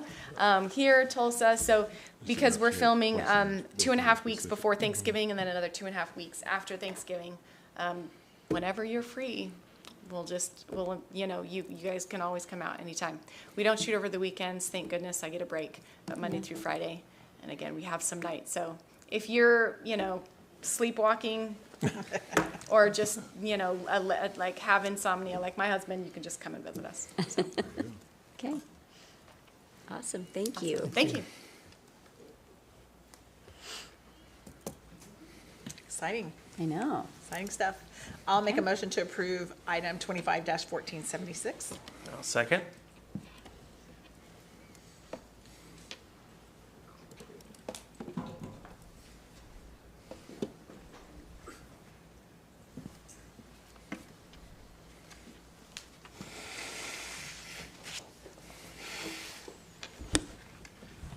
Okay. Preview ordinances. 10A, consideration, discussion, and possible preview ordinance. Nope, I think you missed one. Just kidding. It was still you. Yeah, I'm ready. All right, 9I, consideration, discussion, and possible action regarding comp plan 2330. Good evening, Madam Mayor, Mr. Vice Mayor, members of council, Mr. Spurgeon, Rocky Hinkle, Community Development Director. Before you tonight is a request to change the comprehensive plan designation from level 3 to level 4 on approximately 2.42 acres, which is currently unplatted. The property is located on the northwest corner of Washington Street and Lynn Lane Road. The applicant is requesting the change to the comprehensive plan for the purpose of a future rezoning. Pending approval of this amendment to the comprehensive plan, the applicant intends to submit a rezoning request to change the zoning to CN Commercial Neighborhood. The approval of this comp plan would be in alignment with the other surrounding comp plan designations. At the Planning Commission, they approved this request 5-0. There were a couple citizens that didn't speak in opposition but had concerns. One was about when this piece of property develops, how it will impact flooding on her property. And the other citizen had concern about what potentially could be there, what could go there, specifically bars, clubs, and medical marijuana dispensaries. Do we have an Are you answer? saying that's what could go there, or that was what her concern was? How it could develop in the future. So if it does go to the CN zoning, you know, what are the uses of that piece of property? Is that where the Rose Rose's Inc. was, so I thought that was already like a commercial. Just to the west. It wasn't in the center of that? No, ma'am. It abutted it. Okay. Because I thought the upper tree thing was part. Not to my recollection. What I recall was it was just to the west to that location. Okay. But I will That's say for that the record, corner. I'm impressed that you pulled that up.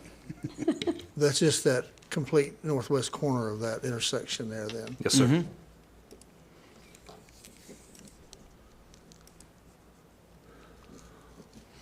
Well, I mean, I definitely would have the same concern if someone wanted to put a dispensary right there, but what's the likelihood of something like that? I mean, do we have any idea of what they actually are wanting to do? The applicant is here if you want to address those questions to them.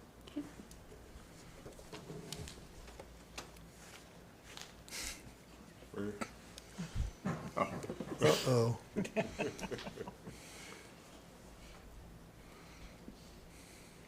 Hello. Hi. I didn't think I was talking tonight. Yay. I thought I was just going to be in the audience. So we are just basically trying to create a marketable piece of property. The comp plan shows all the other corners as CN, which is commercial neighborhood. We don't know what's going to happen with it. We just want to market it. So in order for it to be marketable, it needs to not be agricultural. Okay. So everything in the future obviously would go through you all. So Exactly. does that answer your question? It does, thank you. You know, I will add that the property owner, we work with them to gain the easement necessary to actually improve the intersection. And that was very important for us, you know, and this came up as a part of those discussions. And obviously, I have every confidence that they're going to, whatever they would do would be consistent with what we're doing, especially in the roads district. And so I fully recommend this application to the council because I know the people that are interested in this property and how important making sure the right development is done in Broken Arrow.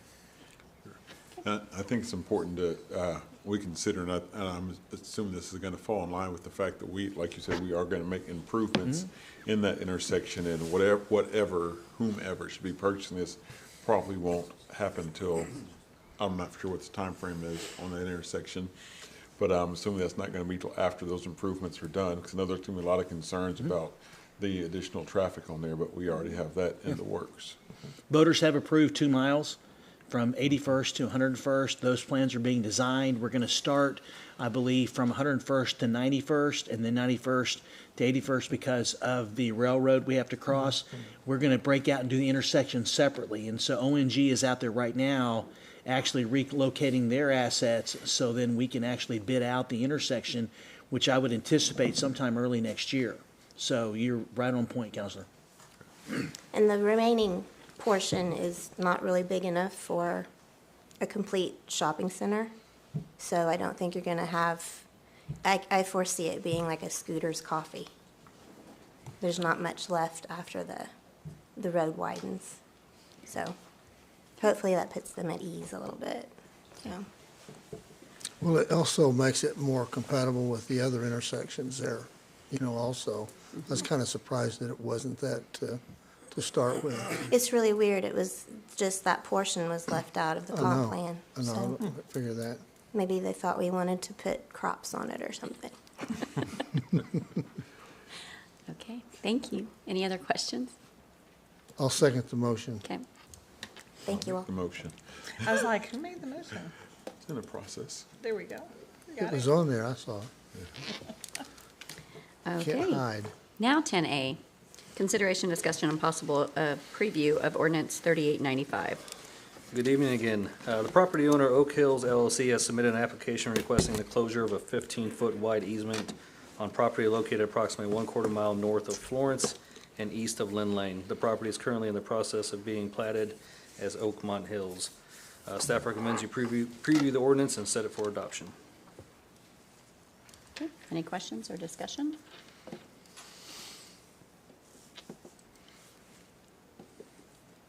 Seeing none, entertain a motion. I'll make a motion that we approve the request. Second.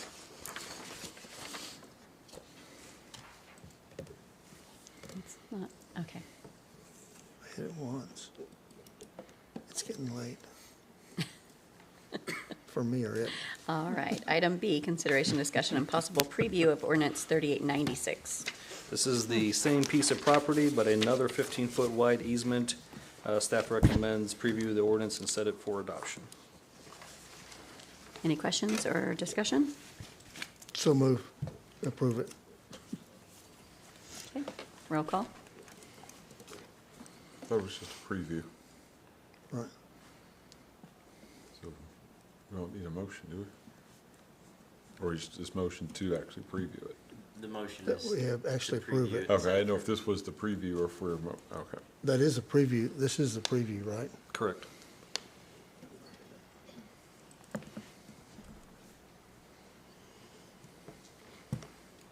Item 11A, consideration, discussion, and possible adoption of ordinance number 3894.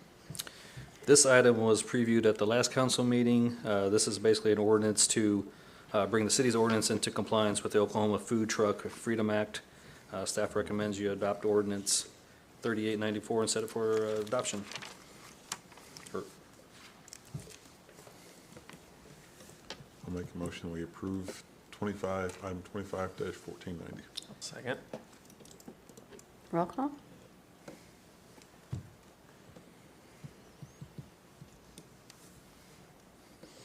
Item B is the emergency clause. Make a motion to approve the emergency clause.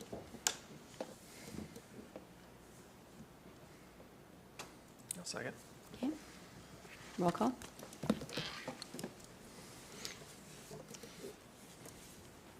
Item C is consideration, discussion, and possible adoption of ordinance number 3898. This item's a fun one for the Community Development Department. In 2005, the city of Broken Arrow completed the Broken Arrow Downtown Master Plan. A product of that master plan is what has become known as the Rose District as we know it today. Most of the growth and the reinvestment along Main Street has occurred between Kenosha and Houston Street.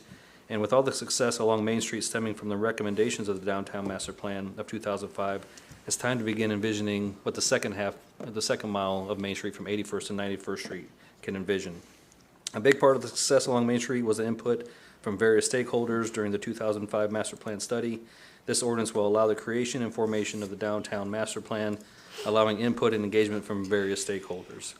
A little bit about the creation of this committee. I don't need any recommendations now, but our plan is to bring your recommendations for approval at the first meeting in November, along with the consultant that has been selected to conduct the Downtown Master Plan study.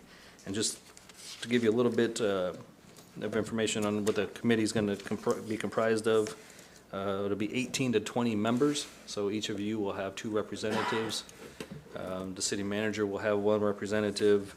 Planning Commission will have 2 representatives. The Chamber will have 1. The EDC will have 1. The school will have 1. The Tourism Board will have 1. And then 2 other various stakeholders like business owners will be part of this process as well.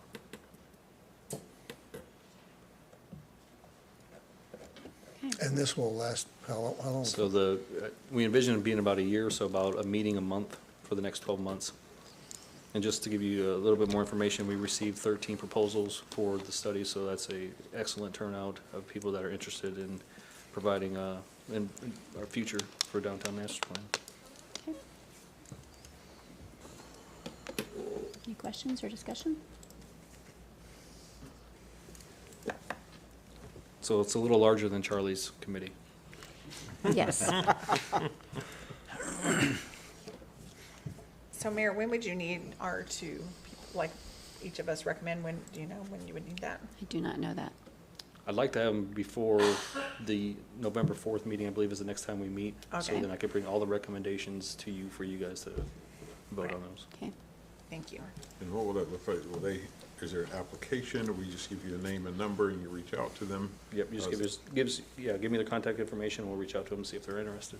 So I feel like they need to fill out the form that's online to be in boards and commissions. and it's online, and they'll fill in all their information. I know, but that's why, I feel like that's what needs to happen, Rocky, I'm sorry, I just feel like that's what needs to happen. That's been consistent with council. If you pick someone and they haven't filled out an application, they've been asked to fill them out. I will say, there's a number of individuals that have expressed an interest, and so if council decided to move forward, I'm going to have Lori Hill share with you that list of names for you to consider. But obviously, each council member can pick whoever they choose. But there have been some folks that have expressed interest because they've been following what's going on. So that would be something for you to consider in terms of those that have an interest. And I would suggest if they haven't filled out one, and I think also on that list is going to be anybody that's asked to be on a committee that goes to the city clerk's office. So you're going to have that probably in the next day or so to actually determine if you want to choose from those folks that have expressed interest. Okay. So we're not just appointing, our appointments won't get automatically. We're all voting on? Mm-hmm. Okay. Yep. Yep. So in the ordinance, it states that council has to approve everybody that's part of that committee. Okay. Entertain a motion? I'll make a motion that we approve ordinance number 3898. Second. Okay, we have a motion and a second. Roll call.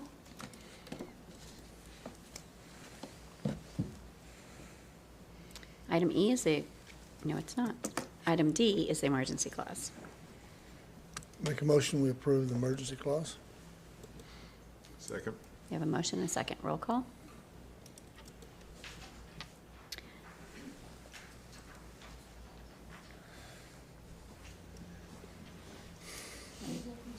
Johnny. I almost Okay. picked it for you. Sorry. Here you go, put it over there, put it here. Thank you. Thank I you, was already Rocky. moved to the next one. Item E, consideration, discussion, and possible adoption of ordinance number 3897. Trevor. Thank you, Mayor, Vice Mayor, council members. On November 1st, 2025, the Oklahoma Municipal Carry Act changes. It specifically authorized elected officials of municipalities as well as municipal judges to carry concealed firearms so long as they have a valid Self-Defense Act permit. What this ordinance does is track state law word for word, and it recognizes those changes. The recommendation is that you would adopt it. There is no emergency clause because it does go into effect on November 1st of 2025. Well, and I know this actually went to the legislation because of an incident that happened, and I requested that OML start working on it, or we find some way to create this. And then kind of hoping we were going to be the first city that recognized it. But McLeod did, but McLeod's mayor was actually one of the ones who helped draft the original legislation, so it seemed a little easy for him, and he's an attorney. So kudos to Mayor McClure. So yes, there's that. Any questions or discussion? No, it says the authorizing municipal elected officials and municipal judges to carry concealed firearms. Is that correct? So that narrows it down to who can carry that. Is that correct? Yes, That's sir. what the state, yeah, the state. So you're asking if we want to adopt it. Is that correct? It Yes, goes sir. into law. It'll be state law, so we'll have to. So why are we voting on it then?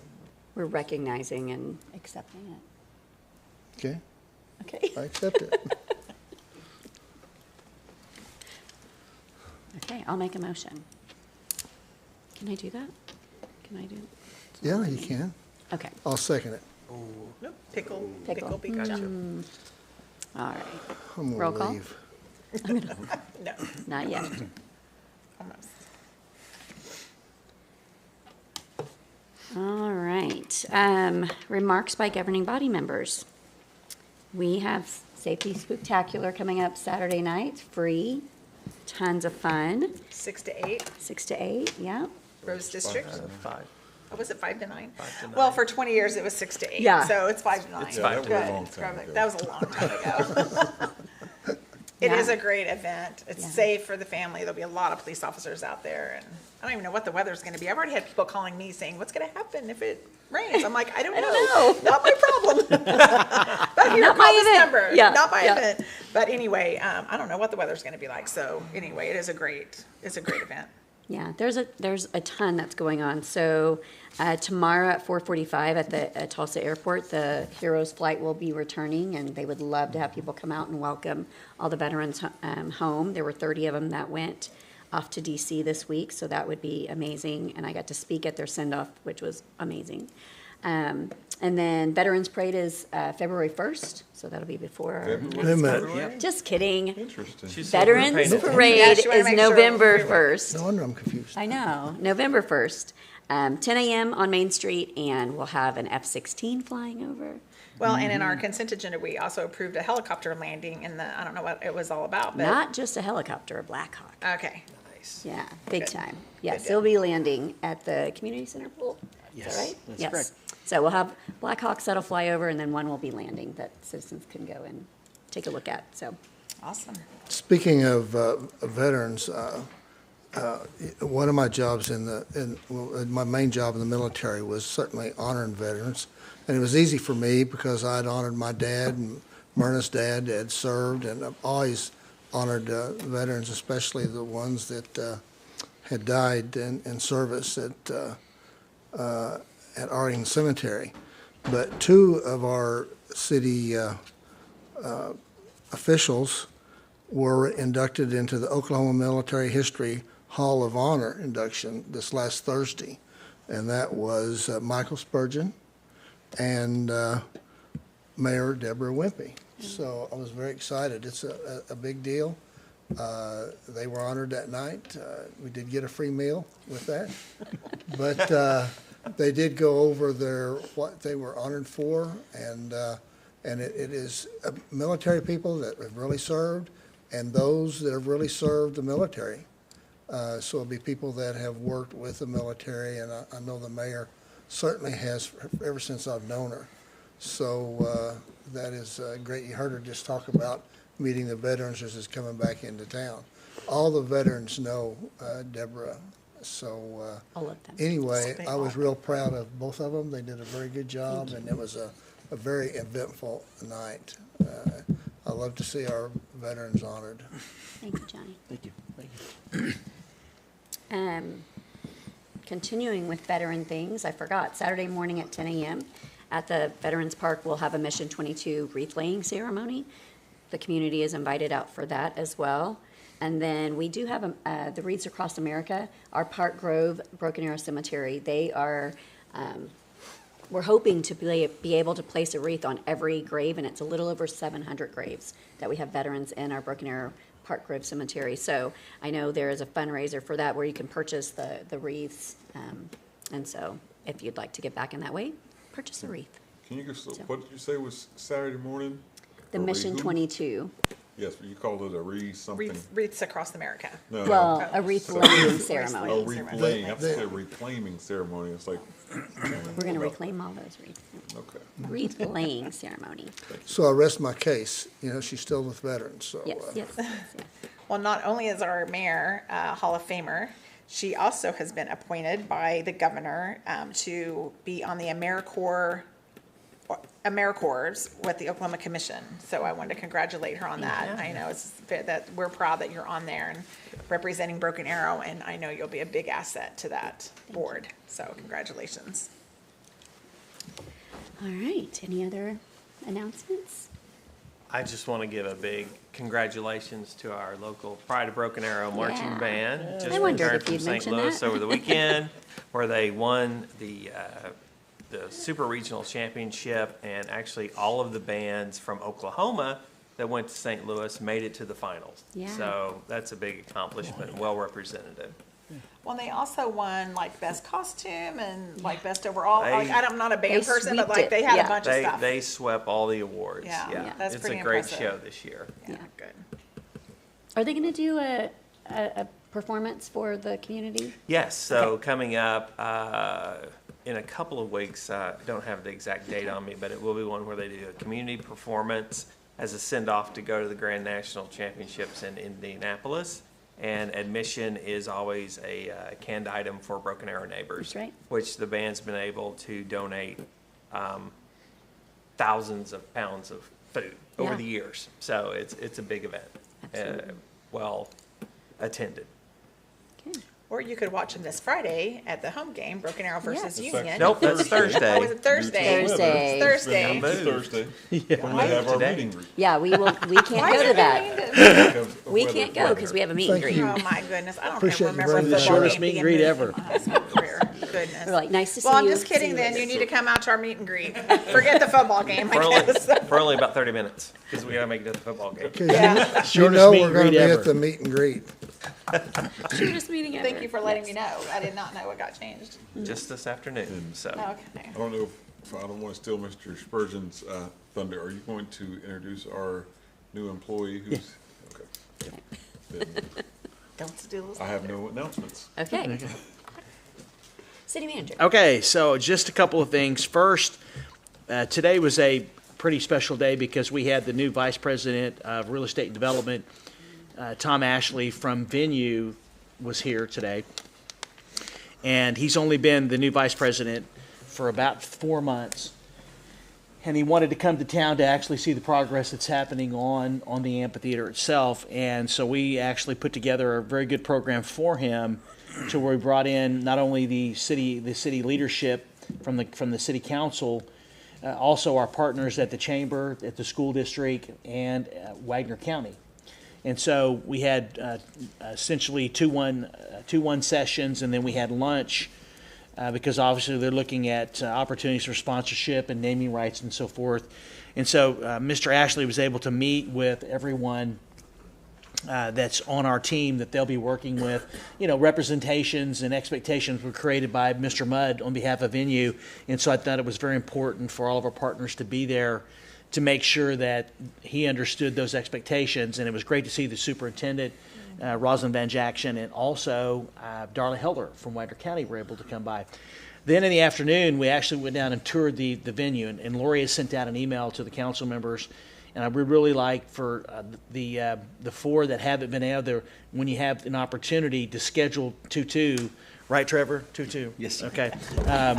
To go actually tour the venue, because you can't get a complete understanding until you're actually on the property and you're standing in front of the stage and you're looking out to where the 12,500 people are going to be, and it'll put you in a gaiter. With a hard hat and a vest, because there is so many people out there working right now. It is absolutely incredible. And so I'd like to coordinate that with council members at your convenience to go out and make sure everybody sees everything that's happening. It was just very impressive. And so Mr. Ashley and his wife, Carrie, will be at the State of the City along with another member of their communications team. And so they've got a lot happening. The other thing I was going to mention, at some point in the next month, we'll need to bring back an amendment to the agreement, mainly because of the timing for completion of construction. And so there's a couple other things we're recommending, and so I'm getting that to Mr. Ashley this week. So I wanted to mention that. And then also, as Councilor Green said, is that we have a new economic development director, and he is on day 7, and his name is Travis Stevens, and I'm going to ask Travis to come up and actually just, obviously, a lot of people watch our council meetings. Yes. And so I didn't want to do this in the economic development meeting, because not everybody always stays on. But I wanted to just introduce Travis. Travis has an incredible amount of experience in economic development in a couple of organizations. And right now he is really just being immersed with what's going on in the community. So Travis, just take a second and just introduce yourself. Thanks for putting me on the spot, Michael. I You're appreciate welcome. that. So, welcome. I've met all of you guys, but I'm really excited to get to know you better. You've got an incredible community. I'm elated to be a part of it. So I'm grateful for this opportunity that Michael has given me. And I've found Broken Arrow to be one of the most business-friendly, forward-thinking communities. And I've spent a lot of time in other communities. I've spent a lot of time studying other communities and benchmarking and learning best practices.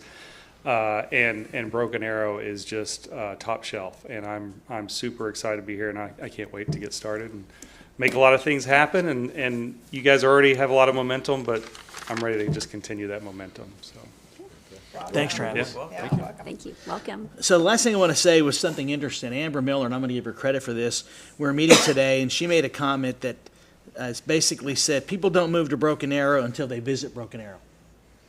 And, our brand is a great quality of life. And the amphitheater obviously is a very important part of that. So you're going to be hearing me using that. I'm going to tell her I'm going to be using it because that's what happens. And there was two people that were at lunch today that said the exact same thing.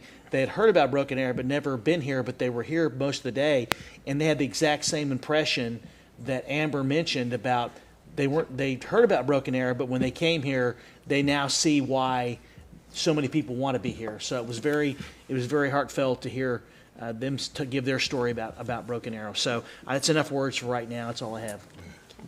All right. We have no executive session, so I'll entertain a motion to adjourn. Motion to adjourn. Second. And I voted. Good job, John.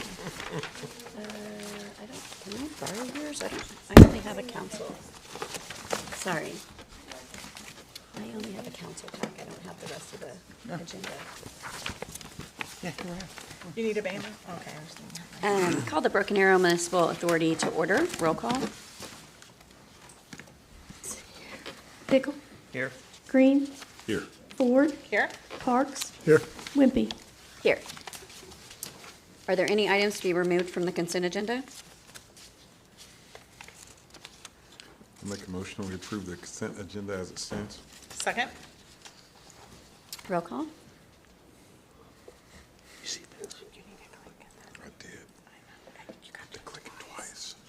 Don't whisper. Guys. Well, you Speak gotta right. click it twice, Johnny, you're right. You have to click it twice when you make a motion. All right. There are no public hearings, appeals, presentations, recognitions, or awards. No general authority business. Remarks from governing body members.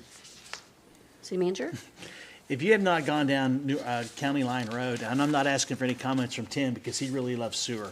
If you had not seen the magnitude and the size of the piping that's being put in, it's worth diverting and getting on the creek or coming home that way because the amount of work and the size of those pipes that carry down to the Lynn Lane wastewater treatment plant is worth driving by and seeing the magnitude of that work.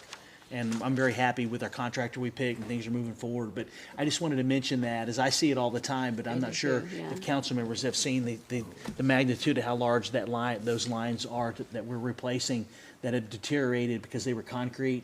And now we're putting in the material that's going to basically serve us much better. So.